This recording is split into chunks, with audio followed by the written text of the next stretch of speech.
పకడ్బందీ ప్లాన్తో అఘోరీ బాబా అప్పుడే కోట్ల విలువ చేసే ఇంటిని పెళ్ళయ్యాక వర్షినికి కానుకగా అందించేశాడు కాశీలో.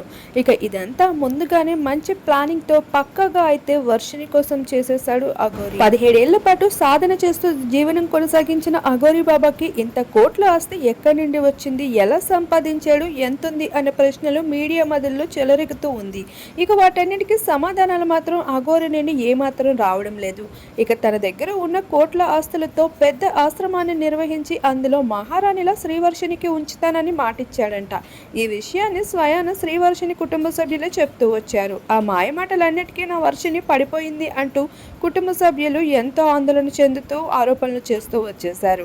మరోవైపు అన్న మాటకి తెగిస్తూనే అఘోరీ శ్రీవర్షిని పెళ్లాడేశాడు. పెళ్లి చేసుకొని ఎక్కడా కాకుండా ఏకంగా కాశీ యాత్రకి అయితే ప్రయాణం మొదలు పెట్టేశాడు. అసలు మేము హనీమూన్లు జరుపుకోవడం ఏంటి అంటూ ప్రశ్నలు వేసేసిన అఘోరీ బాబాయే పెళ్ళైపోయిన తర్వాత ఆ మాటలన్నిటిని తిప్పికొట్టేశాడు.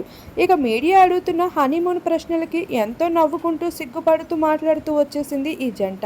ఇక మేము సనాతన ధర్మం కోసం మాత్రమే పెళ్లి చేసుకున్నామన్న ఈ జంట ఇప్పుడు ఏకంగా హనీమూన్లు అయితే ఎంజాయ్ చేస్తూ ఉన్నారు. ఈ భాగంగానే కాశీకి వెళ్ళిపోయిన వీరు కాంట్రవర్సీస్కి దూరంగా ఉంటామా అంటూ పెళ్లి చేసుకుని ఇక వారం కూడా తిరగకుండానే అప్పుడే శ్రీవర్షిని కోసం పక్కా ఇంటి ప్లానింగ్తో అయితే తనకి గిఫ్ట్ అందించేశాడు. ఇక కోట్లు ఖరీదు చేసే ఇంటిని కాశీలో అయితే కట్టి ఇక అక్కడే తమ జీవనం కొనసాగించే ప్లాన్లో అయితే ఉన్నారు అంటూ అఘోరీ బాబాకి సంబంధించిన సమాచారాలు ఇప్పుడు సోషల్ మీడియాలో వైరల్ అవుతున్నాయి.